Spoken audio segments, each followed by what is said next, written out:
देख रहे हैं एबी स्टार न्यूज़। मैं हूं आपके साथ सपना वर्मा।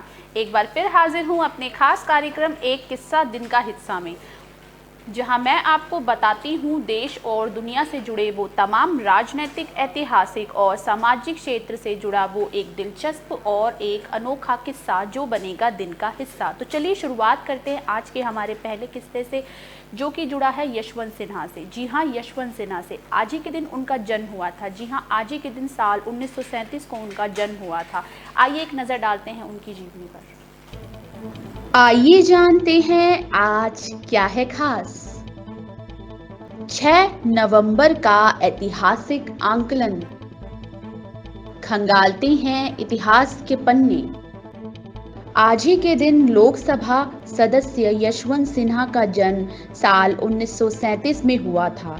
यशवंत सिन्हा का जन्म पटना में हुआ था। उनके पिता का नाम विपिन बिहारी शरण था और उनकी माता का नाम धन्ना देवी। उनकी पत्नी का नाम नीलिमा सिन्हा है और उनके बेटे का नाम जयंत सिन्हा है।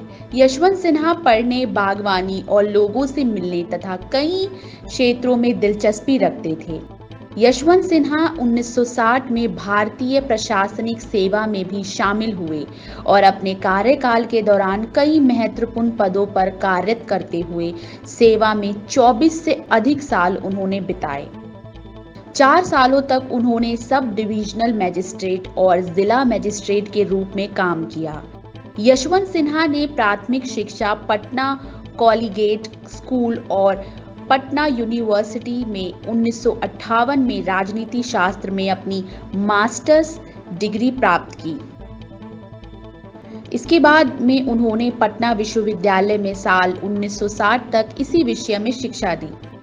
बिहार सरकार के वित्त मंत्रालय में 2 सालों तक उन्होंने अवर सचिव और उप सचिव रहने के बाद उन्होंने सरकार में वाणिज्य मंत्रालय में उप सचिव के रूप में भी काम किया। साल 1971 से 1973 के बीच उन्होंने बॉन, जर्मनी के भारतीय दूतावास में प्रथम सचिव के रूप में काम किया था। इसके बाद उन्होंने साल 1973 से 74 के बीच फ्रैंकफर्ट में भारत के कौंसुल जनरल के रूप में भी काम किया। इस क्षेत्र में लगभग 7 साल काम करने के बाद उन्होंने विदेशी व्यापार और यूरोपीय आर्थिक समुदाय के साथ भारत के संबंधों के क्षेत्र में अनुभव प्राप्त किया। साल 1996 की जून में वो भारतीय जनता पार्टी के राष्ट्रीय प्रवक्ता बने। मार्च 1998 में उनको वित्त मंत्री नियुक्त किया गया। उस दिन से लेकर 22 मई 2004 तक संसदीय चुनाव के बाद नई सरकार के गठन तक वो विदेश मंत्री रहे। उन्होंने भारतीय संसद के निचले सदन लोकसभा में बिहार के हजारीबाग निर्वाचन क्षेत्र का प्रतिनिधित्व किया, लेकिन साल 2004 के चुनाव में हजारीबाग सीट से यशवंत सिन्हा को हार का सामना करना पड़ा। उन्होंने 2005 में फिर से संसद में प्रवेश लिया। 13 जून 2009 को उन्होंने भाजपा के उपाध्यक्ष पद से अपना इस्तीफा दे दिया। हमारी इस खास पेशकश में बढ़ते हैं अब आगे। अब आपको बताते हैं हमारा अगला किस्सा, जो कि जुड़ा है अमेरिका के राष्ट्रपति अब्राहम लिंकन से। जी हाँ, अब्राहम लिंकन, वो शख्सियत जिन्होंने लोकतंत्र से लेकर दास प्रथा सबके बारे में अपनी आवाज़ उठाई। उन्होंने लोकतंत्र को सही माना, इसके साथ साथ उन्होंने दास प्रथा को भी समाप्त करवाया। आज ही के दिन वो 16वें राष्ट्रपति बने थे अमेरिका के। चलिए एक नज़र डालते हैं उनकी जीवनी पर। अमेरिका में दास प्रथा को खत्म करवाने वाले नायक अब्राहम लिंकन आज ही के दिन अमेरिका के 16वें राष्ट्रपति चुने गए थे।